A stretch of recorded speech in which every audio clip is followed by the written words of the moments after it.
ఏంటండి సేవకులు ఏసీ కార్లలో, ఏసీ కోచులలో, ఏసీ రూమ్స్లలో ఉండడానికి బాగా ఇష్టపడతారేంటి? అంత విలాసవంతమైన జీవితం ఏంటి?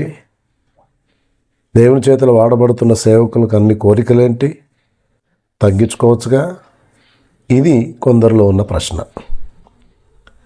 దేవుని వాక్యంలో ఒక మాట ఉంది, మీరు దేవుని ఆలయమై ఉన్నారనియు దేవుని ఆత్మ మీలో నివసించున్నాడని మీరు ఎరగరా? ఎవడైనను దేవుని ఆలయమును పాడు చేసిన ఎడల దేవుడు వారిని పాడు చేయును. దేవుని ఆలయం పరిశుద్ధమైనది, మీరు ఆ ఆలయమై ఉన్నారు అని దేవుని వాక్యం చెబుతుంది. ఇది మర్చిపోయారా? మన దేహము దేవుని ఆలయమై ఉన్నప్పుడు, మనం మన సొత్తు కాదు దేవుని సొత్తు అని దేవుని వాక్యం చెబుతున్నప్పుడు, దేవుడు నివసించు ఆలయమైన ఈ దేహమును మనం చాలా జాగ్రత్త కాపాడవలసిన అవసరత కూడా ఉంది. సుఖభోగాలను కోరుకోమని నా జవాబు కాదు. కొన్నిసార్లు మన ఆరోగ్య పరిస్థితులను బట్టి, దేవుని పరిచర్యలో ముందుకు వెళ్తున్న పరిస్థితులను బట్టి ఈ దేహమును ఆరోగ్యకరంగా ఉంచవలసిన బాధ్యత మనదే.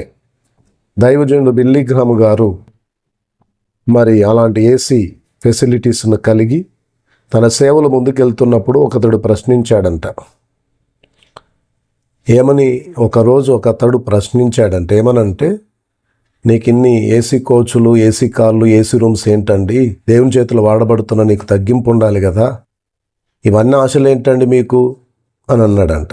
దైవజనుడు బిల్లీ గ్రహాం గారు అన్నారంట, నా కొరకు కాదు, నాలో నివసించున్న పరిశుద్ధాత్మ కొరకు ఈ దేహము నేను కాపాడుచున్నాను. దేవుని ఆలయమైన ఈ దేహమును కాపాడవలసిన బాధ్యత నాదే కదా. నా కొరకు కాక నాలో నివసించున్న పరిశుద్ధాత్ముని కొరకు ఈ దేహమును నేను చాలా జాగ్రత్తగా చూసుకుంటున్నానని చెప్పాడంట. ఈరోజు ఆ జవాబు చాలా అద్భుతమైంది. కనుక అతిమూర్ఖత్వముతో ప్రవర్తించడం, జ్ఞానమున్నదని మాట్లాడడం కాకుండా సమయోచితంగా పరిస్థితులను బట్టి, ఆరోగ్య పరిస్థితులను బట్టి కూడా కొన్నిసార్లు జాగ్రత్తలు తీసుకోవాలి. అతిమూర్ఖత్వముతో అధికమైన తెలివితేటలను కనపరుస్తూ ఎలా పడితే అలా మాట్లాడడం కాదు, కానీ దేవుని మహిమ కొరకు ఈ దేహాన్ని కాపాడి ఈ దేహమంతటి ద్వారా కూడా దేవునికి ఘనత వచ్చునట్లుగా జాగ్రత్త పడదాం. అట్టి కృప దేవుడు దయచేయునుగాక. ఆమేన్.